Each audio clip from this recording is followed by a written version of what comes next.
let's start a new project. Is our energy very low? Yeah. Yeah, we're back. We're back, and yeah, Wait, where are we? we're in Flash. Flash. Kind of like dying. You're dying? Yeah. Oh my god, I'm sorry. Yeah. Ah. Crashing too. What's that? I'm crashing. Yeah, crashing. Okay, we can crash and still be reborn. In the stillness of our broken brains. So let's do a new document. Start yourself an action script 3 document. We're not going to be using scripting in this class or anything, but I just feel I know the action script 3 world, and there will be not as many surprises. And you can just start with the default settings. It's going to say like width 550 pixels, height 400, and 24 frames per second. So just starting up a new one like that. You're going to want your timeline open, obviously. You're going to want your property inspector open, maybe even your history. If you don't see those windows, you can go into the window menu and make sure that tools is open, make sure that timeline is open, make sure that properties, where's properties? It's up there. It's up there? 3. Okay, thanks. Oh, F3, yes, good job. Okay. And history as well? History's not bad, but you can be the judge. But that's where you can get them if you need them at some point. Okay, let's begin. I'm going to be kind of going by this printout to some extent, so you should be able to more or less follow along on here, or just refer back to it later. Now, there's 2 standard ways of drawing in Flash. The first we've been exploring, and that's like the basic way of drawing. It's called merge drawing, and merge drawing is really weird in its way. I'm gonna need a pen, right, for this? Yeah, but for now, just hang out. Don't worry about it. Where did I put my pen? Oh, there it is. You can use the mouse for now. It's so merge drawing is the basic way of drawing. Just try drawing something on your stage with with the paintbrush or with one of the tools, whatever. We went through this last class. You all have demonstrated the ability to use this material. Draw one object. You could fill it in with color. Of course, just as a reminder, you can always kind of change the color by selecting it, and then in your property inspector or at the bottom of your toolbar, change the paint bucket color, the fill color. There's a fill color and a stroke color, right? So there are certain things you can always. It's not like drawing in Photoshop where when you make some kind of drawing or form, you have to either erase it or just live with it. These are vector graphics still, so you can change them in a lot of cool ways. What a lot of you have noticed is that with this drawing mode, you can also just using the selection tool, you can kind of distort your object. That's, for instance, like the way that Emily distorted her circle.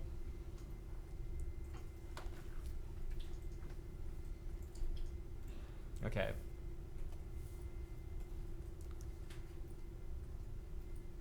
Another thing. It just moves. Well, okay, if you want to actually distort it, you're going to have to go into the black selection tool, and actually you have to make sure that your object is no longer selected. You can click somewhere else off your object, and then if you hover over the edge of the object, it's going to start to have this little curve under the arrow, suggesting that you're allowed to distort it. Right. Yeah, so that's one way. And what you're doing here is you're pulling the paths. You're editing the vector paths. Yeah. And once again, just as a reminder, if you want to edit those things more accurately, you can use that white arrow. When you click on your form with the white arrow, it actually shows you The sub-selection. Yeah, it shows you all those little points and graphs and curves and stuff like that. Okay. So, all your forms are kind of editable in that way. but Flash doesn't want you to, have to get into the weeds with making vector drawings with the pen tool, for instance, because that's too slow. If you're animating, you don't have time to like mess with the pen tool on every single freaking frame. So it wants you to be able to do fast and loose. But that means that when you're drawing, it's going to automatically just like blend things. It's going to merge things together. And so merge drawing also means that if you draw a second shape, try like another tool and of a different color, and just draw, partially overlap your first drawing. I just want to make this very clear, because when you draw additional material, it's going to merge together your two drawings. So then when you've drawn that second overlapping piece, try to like drag part of it away. Like where the color changes, you'll be able to separate things, but you'll notice that whatever part of your old drawing you overlapped, it's gone. It's been cut out in a way. Does that make sense? I didn't. Did you overlap it? Yeah. Well, it's probably because of something we'll be discussing in a little bit. Now, there's another way of drawing where each object. So here you can erase in the merge drawing mode. Obviously, you can go into your erasing tool or just use the back of your pen to erase your objects. And so it's really cool because you can just you can cut them up. You can be really like physical, like a painter or like a sculptor with these things. You can cut them up and whatnot. You can even use your black selection tool and drag over part of the object to select part of your object. But there's another way of working where your shapes are preserved, where everything remains separate. And that is the other kind of drawing mode, which is actually maybe what Edouard is doing. It's called object drawing. And object drawing, it creates these things called symbols. And object drawing, it basically, every object or everything that you draw, it sort of creates this little invisible, wrapping around it, so that you can't mess with it, except in certain ways, unless you want to break it apart back into a merge drawing. So, let's see, where is this? So the quickest way to get, have they moved it? Where is the? Maybe it is now in the property inspector. So forgive me, in some ways I'm adapting to significant changes in CC. Library. Okay, there we go. Where is now the object drawing mode? Okay, here it's still at the bottom of the toolbar where it should be. So if you go to the bottom of the toolbar, underneath your color pickers, there's this little circle encased inside of a square, and that's object drawing. If you turn that on and you draw a form with any of your drawing tools, it's going to immediately encase that form within this little square. How do you get that? So this, down here on the toolbar, Yeah.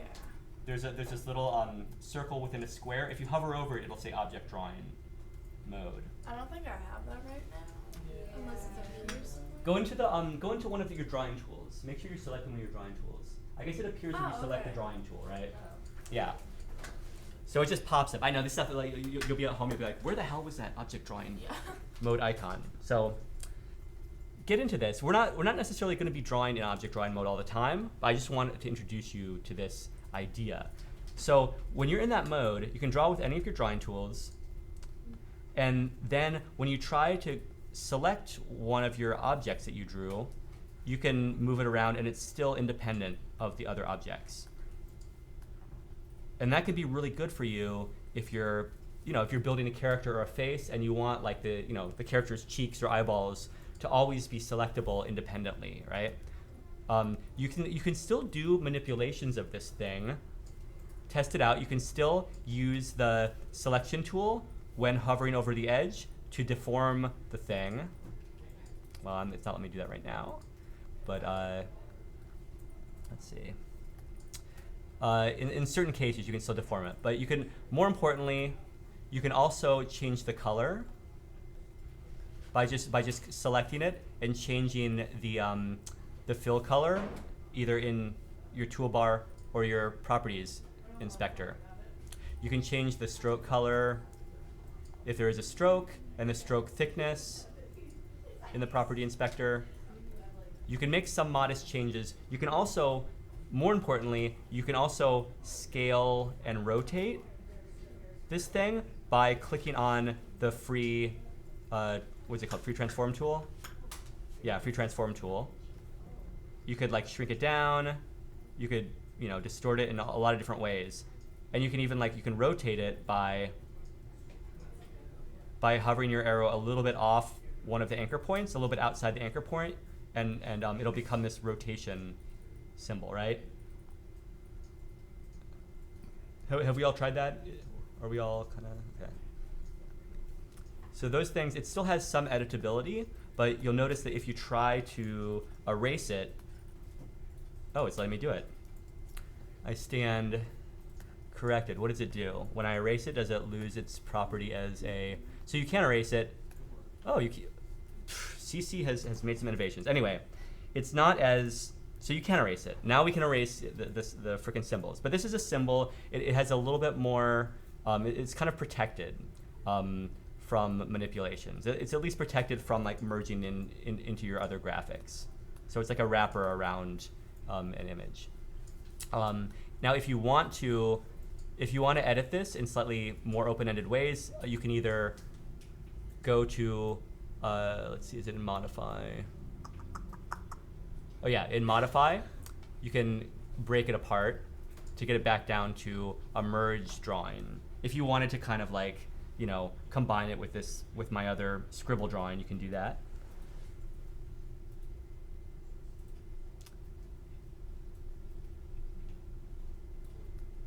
And one more thing that's important, which can be a place for confusion, I just want to mention it now. We're not going to mess with it today. If you want to actually edit if you want to retain the properties of this object or this symbol, but you want to just edit what the original shape looks like, you can double click into this.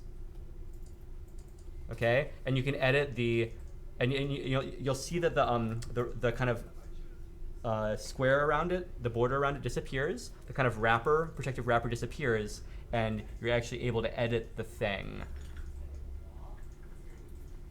And I just want you to notice, this is something that you might run into trouble with. You'll be trying to animate, and then you'll see that all of your frames have disappeared from the timeline.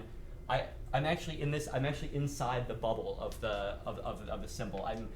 You'll notice up here when you double click on your object, it says scene 1, which is where I'm animating, but now I'm within the drawing object.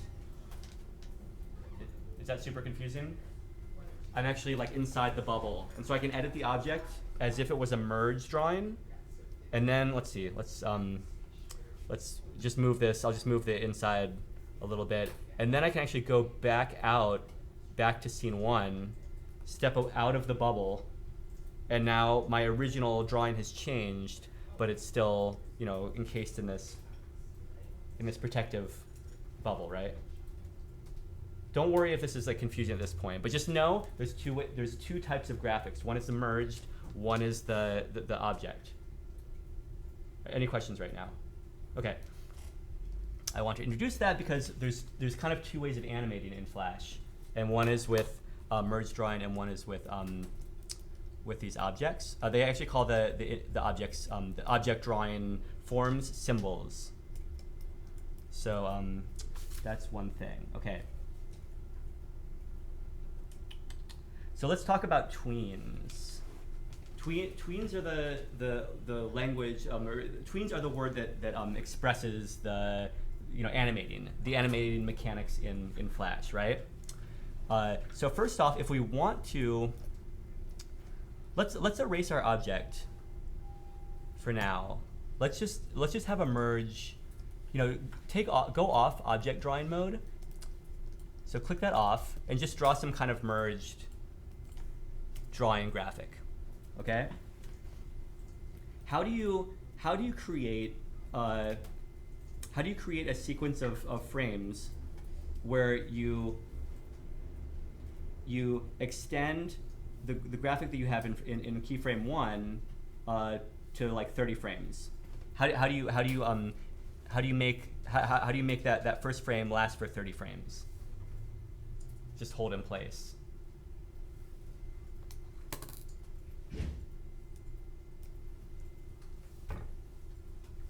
If I wanted to just create this drawing as an animation that has no movement yet, but to last 30 frames, the easiest way you do it is you can actually go into your timeline and right-click on the end frame that you want. So you right-click on that, and you can just say Insert Frame.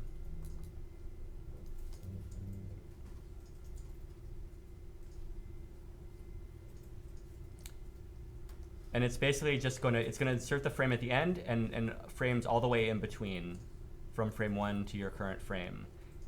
And it's basically like it's inserted these as hold frames, meaning that it's just like, you know, it's not keyframes. It's just frames where it carries the information from the last keyframe to your endpoint, to wherever you want it to end. So questions here? Let's see if we all have it. So create just hold frames to frame 30 by right-clicking and saying create frame or insert frame. Sorry. Oh yeah, your frame. Okay.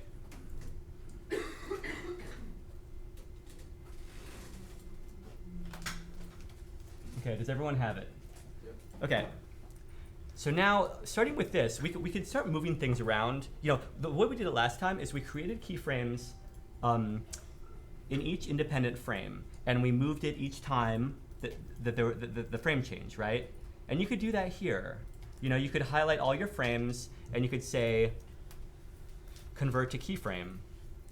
But, you know, and then if you did that, it would create an independent frame where your object was situated in the same place in each frame. So if you want to like start off with this image and make little adjustments to it in a frame by frame way, you can do that.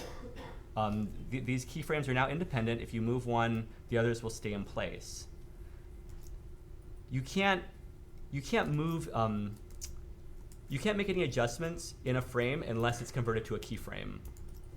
If you try to move this object when you're in a different frame in your animation, it's just going to adjust it in the last keyframe. Yeah. Okay, you may find that out. And this, I can't change the color either because it changes both want the same color. yeah, If I try to change it again. yeah. If things are merged together, sometimes you have funny things that happen in terms of changing color. Like, you know, if things are physically connected. So anyway, the first type of tween is that I'm going to go over. This is actually the harder one, but I just want to get past this for the moment. We're going to be using both. This is a shape tween, and you can start an automatic tweening to any layer as long as you have, you know, some. I mean, you can start without anything in the frame, but you can start it with, you know, with only one frame in the sequence. So to start a tween, all you have to do is right-click on any of the frames, and just say create. Let's say create shape tween, which is the second option down when you right-click. It's going to become green.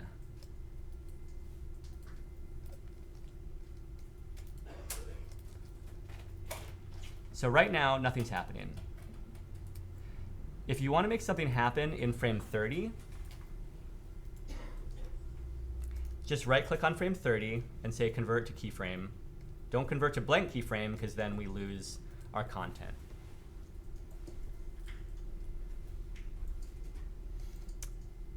Okay. And you'll notice that there's an arrow that forms between frame 1 and frame 30. So make sure that you're in frame 30, click on your object, and just move some or all of the object. Wait, I don't have that arrow. Okay, did you create a motion tween? I mean, I'm sorry, a shape tween? Right click, create shape tween, top. Second, yeah. Okay. Did it do it? Is it green? Yeah, okay. So now convert that to keyframe, the frame 30. The 30? Yeah. So now just, once you've moved the object in frame 30, play it through. It does something very strange. What? What the hell? Okay, maybe undo your move, and instead of doing that, just do a minor change to the edge of one thing in frame 30. It's not letting me.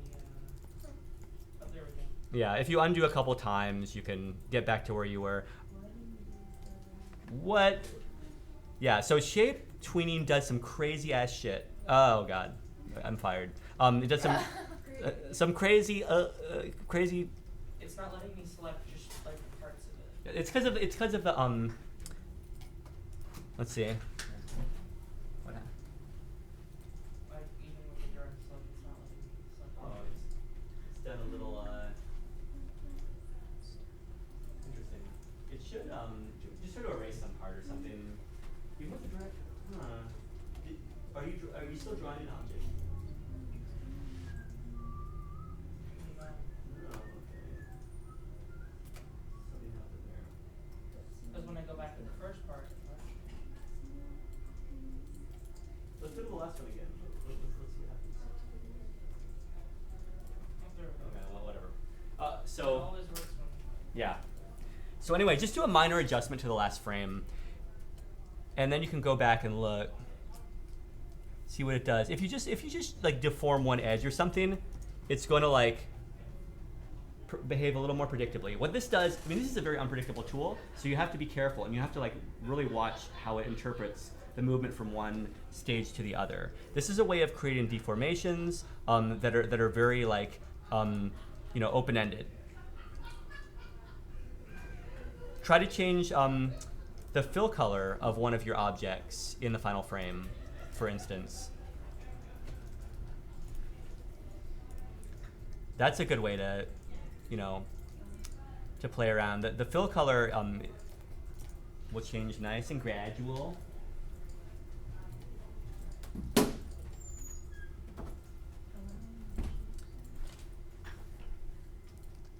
So. Oh wait, it's not doing it anymore. Yeah. You can. What happened? You can also break the animation. No, it's doing it. What happened? Let's change our. Whoa. What is happening when you play through? Nothing. Make a change at the end again. It sounds something different. Like. Yeah, this is very unpredictable. What's that? I always get a duplicate, like 2 show up. If it's like effed up in a way that you can't fix, start over again. I don't know if it's messed up or not. Yeah, it's doing what it does. So this is one way to do it. It can be very useful at times if you want something very organic feeling or whatnot, but this is not the main tween that we're going to use all the time. The other one is way more predictable, way more coherent than this one, okay? I don't know if at this point I just want to move past it and we'll get back to it later. There's a couple of tips that I took from that online text that I've been offering you chapters from. It has some tips here. Try using solid whole shapes. For instance, if you have a face and 2 eyes, avoid trying to morph all 3 in a single shape tween. Consider breaking each element out in its own layer for best results. Try and keep a number of starting and ending shapes the same, blah, blah, blah, blah, blah. Okay, so it has some hints there for you. You're going to play with this more, but for now, just know that shape tweening is all about just distortions and that kind of thing, open-ended animating. The one we'll be using a little more today, I guess we'll be using a combination of both, but the one that's more predictable and you can depend on is the motion tweening. Now, when you're actually doing automated tweening, you're basically going to have to start, anything you want to move is going to have to be on its own layer. If I wanted something else to move on this in this animation, and I put it on this layer, it's going to just like kind of combine and move with the shape tween that I've already defined. So this is where layers begin to become important. So you can start a new layer down at the bottom of your timeline. Bottom left icon is a new layer. So we have a new layer, and we're going to make this the other kind of tween. If you want, you can either you can either make your layer 1 invisible, or just lock it or something. I'm going to make it invisible and lock it. One of the things you'll notice is in Photoshop, when you have a layer and you want to select another layer, you actually have to choose that other layer. In Flash, even though I'm choosing my new blank layer, if I click on something on the layer beneath, well, maybe this is different too. Okay, so maybe this is a little better in Creative Cloud. So you do have a little bit of protection from like arbitrarily like touching the layers. Oh yeah, it's because it's locked. Okay, yeah, good point. So yeah, even though I didn't have my bottom layer selected, by clicking on this thing underneath, I start interfacing with that layer. And so it becomes a pain in the tuchus when you're trying to edit something on your top layer and you're accidentally dragging other things that are on layers you weren't trying to touch. So be careful of that. Thank you, Edward, for clarifying that. I'm so ready to believe that they've pulled out the rug from under me in every single instance, because I haven't used this version that much and it's changed a lot. So we'll see. But let's do this. Let's start out by just drawing any kind of object on your new layer. I'm just going to draw a circle. Let's draw our circle. Let's draw our bouncing ball. Draw it on the bottom left-hand corner, at the bottom of its bounce. Let's do that. Okay, so here we have our beginning. We only have one frame. Now let's right-click. Oh, you'll notice that when you started the new layer, it automatically extended like a hold frame to the end of to that entire 30 frames. If you start a new layer, it's going to automatically go to the length of the entire animation. Did it also automatically make a keyframe the first one? Yeah, whenever you make a new layer, the frame 1 is always a keyframe. So at least you have a place to put some content. Because if there's not a keyframe there, you can't put anything there. Anyway, so we have that. Do a right click and let's create a motion tween. So what happens when you do that? You need another keyframe at 30. You do not need another keyframe at 30 yet. Okay, so what comes up? There's a box that comes up that says selected item cannot be tweened. You must convert this to a symbol in order to tween. Are you all getting that? So this means that in motion tween, you can't use the normal merge drawing. It has to be an object. That's why I even bring up the object drawing thing. So it doesn't matter though, because you can allow it to, you can say okay and allow it to convert this circle to an object. And the reason for this is that when you're doing merge drawing, things are all kind of broken up, and I think it would be like impossible for the processor to kind of deal with a zillion little disconnected parts. So it needs to group everything together so it can kind of track movement in a more kind of logical way, I guess. I don't know why. That's just how it is. Okay. And once we get over these like arbitrary kind of rules, then we can get into the meat of things. But you'll see that your layer is now blue. So let's go to frame 30. You don't have to create a new keyframe. Take your little guy to frame 30 and click on your circle and just move him to, say, like a middle position on the ground of your composition. Right? So what happens there? We have this kind of line, and if you go back to the beginning and play it through, it actually takes the ball on a path straight across on this linear pathway. And notice it automatically created a keyframe at the end. Oh yeah, it did. That's a cool thing about the motion tween, okay? You can just move the ball and it'll automatically create. And to an extent that happens in the shape tween as well. But anyway, let's focus on this. So go to some place in the middle of the frame. I'm sorry, in the middle of your sequence around frame 15. And then your ball should be at some place like around the midpoint of its motion path. And then just move it up somewhere. You'll see that it creates a keyframe and the motion has been adjusted to incorporate that position.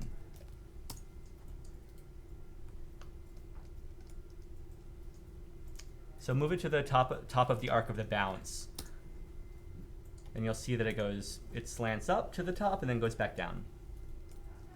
It's not creating a new keyframe. Let's see. Whoa! So go to some place. Yeah, go to some place in the midpoint of your Yeah. Now just move it somewhere. Yeah. Okay. You see, and there's a new keyframe there. Okay. Yeah.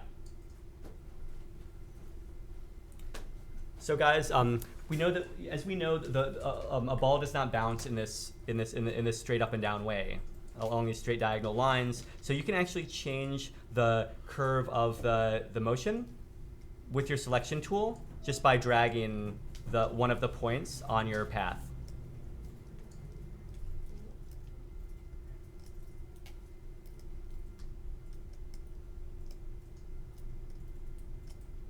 So let's create a nice little arc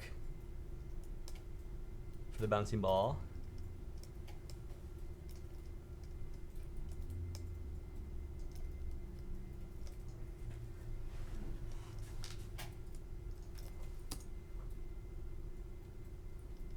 Let's all get something like this.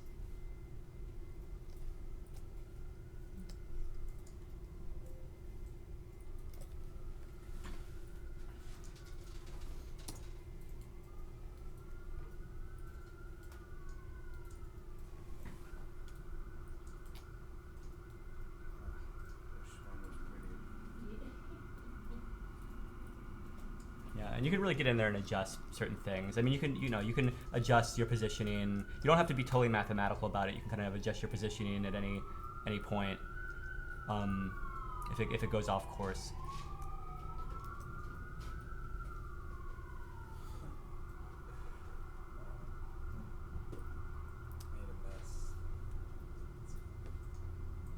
Okay, so what happens if I want to do a second bounce? If I want to make it bounce again from here to the end of the frame, I can just like add motion to create some new frames and add those positions in, or I can actually copy this sequence and just move the whole motion on over. Maybe this gets too complicated, but if you want to copy some keyframes and add them to the end of your sequence, it's pretty easy. You can just select the whole thing by holding Shift and selecting your, the whole line of frames. Right click, and you can say like copy motion. Or I think copy keyframes will do the same. Where is it? Copy frames, and then just like then paste. Let's see what happens. So basically, it's created another bounce in the same location. How do you move this over to the right hand of the stage?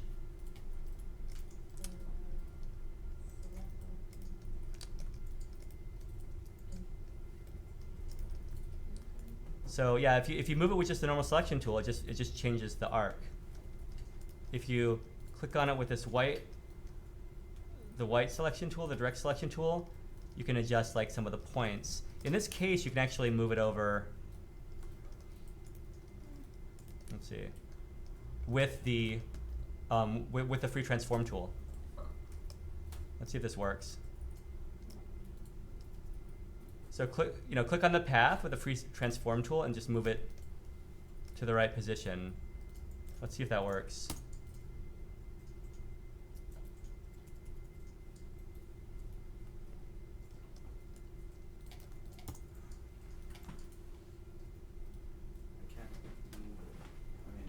You might have to like actually drag. You might actually you have it selected, so drag it. Try to hold it over here, and then you can move it. Yeah, because otherwise everything else is invisible. You can't grab it.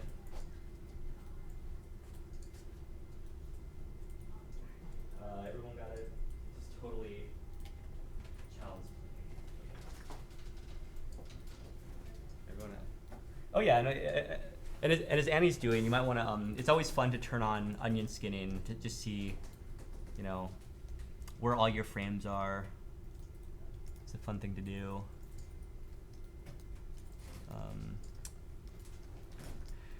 Sometimes to check. So is this a believable movement? What's wrong with this? What's right with it? Speed, I guess. Yeah, the speed doesn't vary. Of course, there's no stretching and squashing. There's an easy way to ease in motion.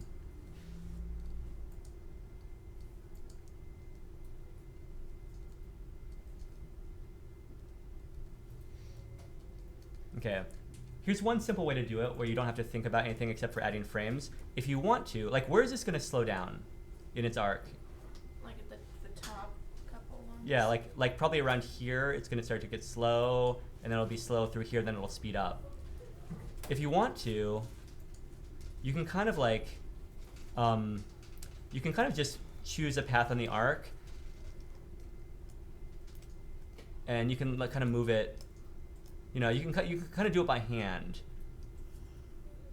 You know, so something like that. I could just change the position in order to, you know, to create the feel of it slowing down. Like, if I wanted to feel slower, I would have more frames devoted to that narrower section of the arc. So blah, blah, blah, blah, blah. That's something you would have to think through. But forget that. You can either do it by hand, kind of, just by adjusting its position at each frame on your tween. The other way to do it is by simply adjusting the ease property, which is now where? Okay, here it is. If you click on your timeline, on the layer in your timeline that you want to adjust, in the properties inspector, this ease thing comes up. You can either ease in or ease out by going negative or positive. Try like taking that all the way to 100 or all the way back to negative 100. And notice what it does to the points on your motion path. And then play it through and see what happens. Okay. How do you make the thing move again? Because it's not. Let's see. I'm trying to get from here to like these frames right here. Oh yeah. So you'll have to select it actually with the free transform. No, the other one. That one. Free transform. No. Yeah. And you can't select it. Why? Because you're put on invisibility. You know, so you have to like drag it. No, you'll have to drag it with actual like physical, but by grabbing some of the physical material like that, yeah, or like part of the circle. What you were grabbing was just invisible stuff around the object. That is very confusing. Okay, so has everyone gotten the ease in at this point? The problem with this is that the ease is very unnuanced. You can only like either ease the whole motion in or the whole motion out. If you've seen ease out, try ease in. I mean, ease in means that it moves slower at the beginning of the motion. Ease out means it moves slower at the end of the motion. So how do you solve this? Like, what do you need to change about this to make the ball bounce in a believable way?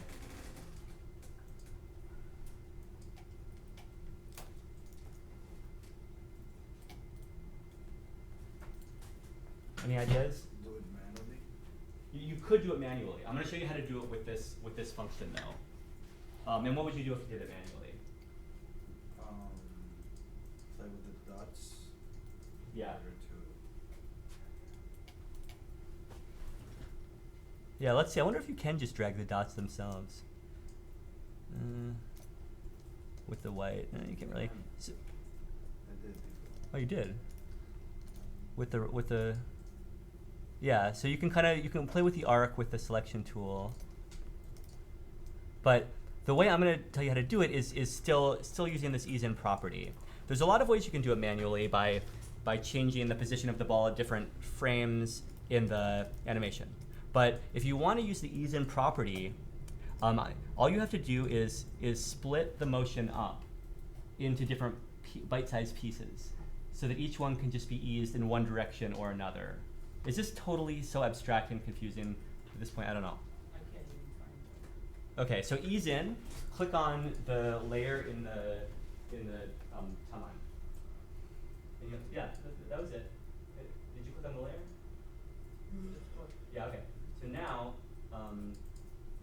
different. wait a minute, it was just, so click on it one more time. Well, just a layer, okay, good. So, no, what are you clicking on then? You click off of I'm it, just that's on fine. one frame. Yeah, that's fine. It doesn't matter because it's going to affect only the entire frame. There's your ease. So try easing, yeah, it's like 100 or something. Okay. So notice how the dots shifted. Each of those dots, just to clarify, each of the dots on the motion path represents a frame in your timeline, whether it's a keyframe or just one of those hold frames. In order to be able to ease in the way that you want, I'm going to ask you to do this, okay? Try to select just frame, let's see, frame 15. The frame like midway between, you know, the bottom of one bounce and the start of the bounce and the end of the bounce. Right click. All these functions are available in the modify menu as well. Right click and then say split motion.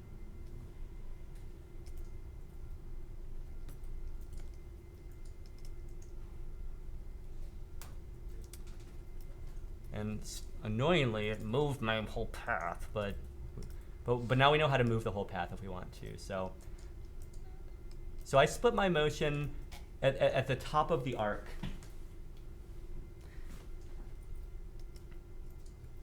So what can I do now? Now I can select just the part of my bounce from the ground to the top of the arc.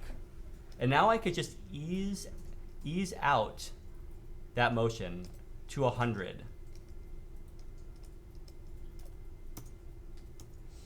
Where, at the top? Yeah, you want to ease it out so that it starts off going fast, like it bounces and then it goes fast and then it slows down to the top of the arc. So all you have to do to get there is just to click on any frame from that first part of your motion and then adjust the ease out setting to +100. Right. Like in the middle, like here. Let's see. I already changed this Okay, so just click on any frame. here.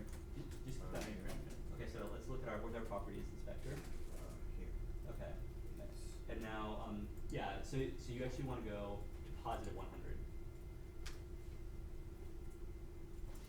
You see how all the frames get grouped together there. So now try previewing that motion. See what happens. What if mine just deleted the top that has So undo. Let's do some undos. You can do you can look at the timeline. I mean the history if you want to. The window to go back before it was. Thank you. Yeah. So guys, often Flash is also like persnickety. So if you have something you're liking, save your project because sometimes you'll delete things and it'll be hard to get back. Your ease is the wrong way. Yeah. So how do you change that? This -100 means it's easing in, meaning at the beginning it's moving slow and then speeding up. +100 is easing out, meaning that at the beginning it's fast and then it slows down. So all you have to do is just type in +100. Just like here. It doesn't, as long as you're selecting the part of, one of the frames in the part of the motion that you want to affect, the easing in or easing out affects the entire motion. It doesn't matter what frame you're on. So just change it and see what happens. Okay. So it's. Yeah, you see. But what you want to do is you actually want to split the motion at the peak, because that's really where it needs to slow down. Why does it move your path? It shouldn't. Okay, try it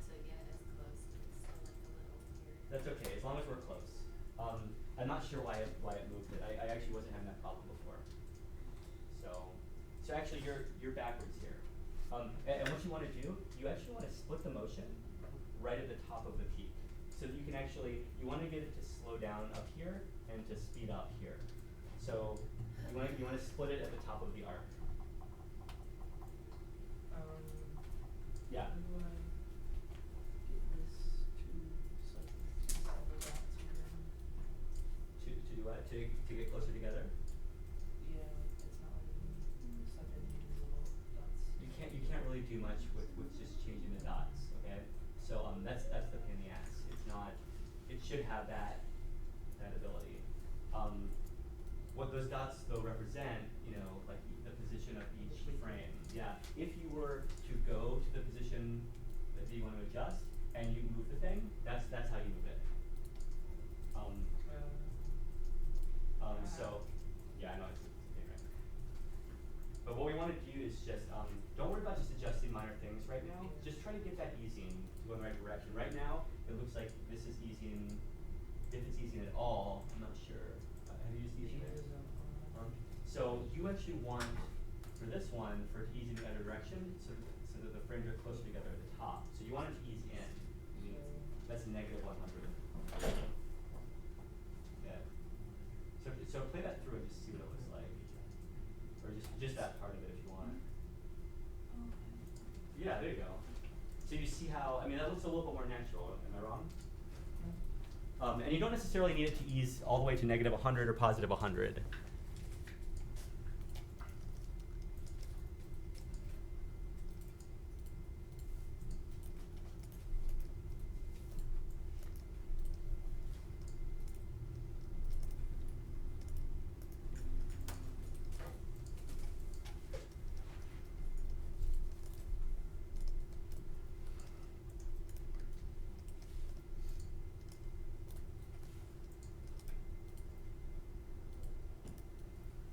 Wait a minute.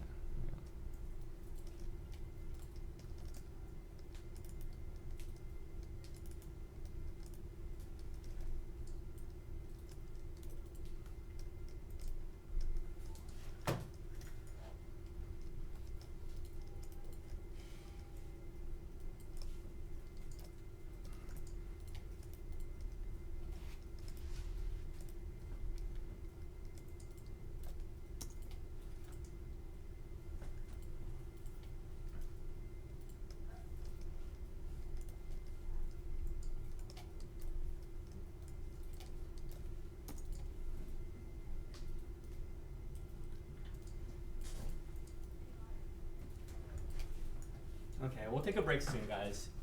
Is this taking all the fun out of animation? Another thing you can do, if you're sort of done with that, has everyone kind of gotten the easing a little bit? It'll get easier. So another thing you can do if you want is you can adjust the shape of the thing. Even though it's in object mode, you can change the shape with the free transform tool. Like try going to the bottom of one of your arcs and, using the free transform tool, just flatten your guy.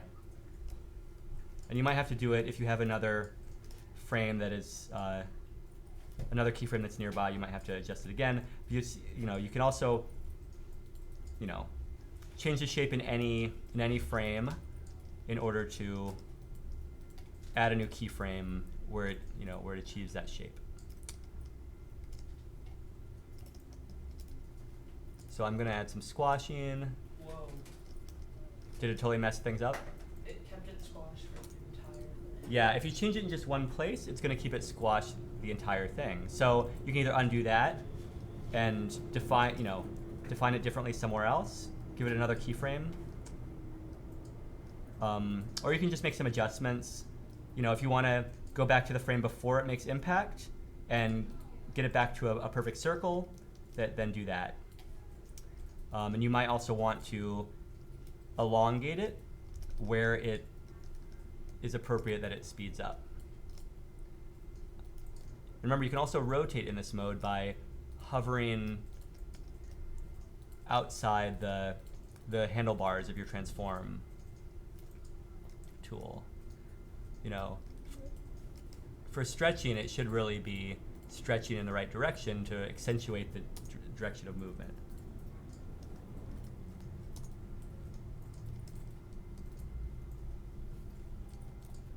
So when it's going up, we gotta ease it at positive, and when it's going down at negative?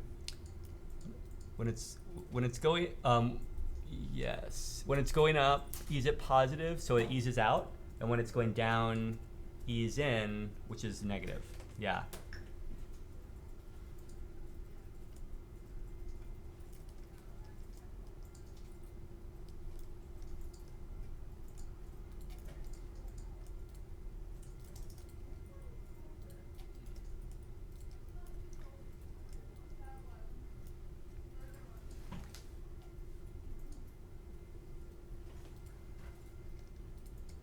Wait, mine. How did you say to fix it? So like, because you said how when he squashed one of them, it squashed all of them. Yeah. How do I fix that? Well, just go to go to a frame nearby and just correct the shape, and it'll automatically create another keyframe. And remember, like any change you make will hold until the next keyframe. Okay. So if you make a keyframe and change the shape in the middle of a bunch of hold frames, it's going to change that shape for the entire extent until the next keyframe is there. Right. And this is something you're just going to have to get used to that Okay. Yeah. that reality.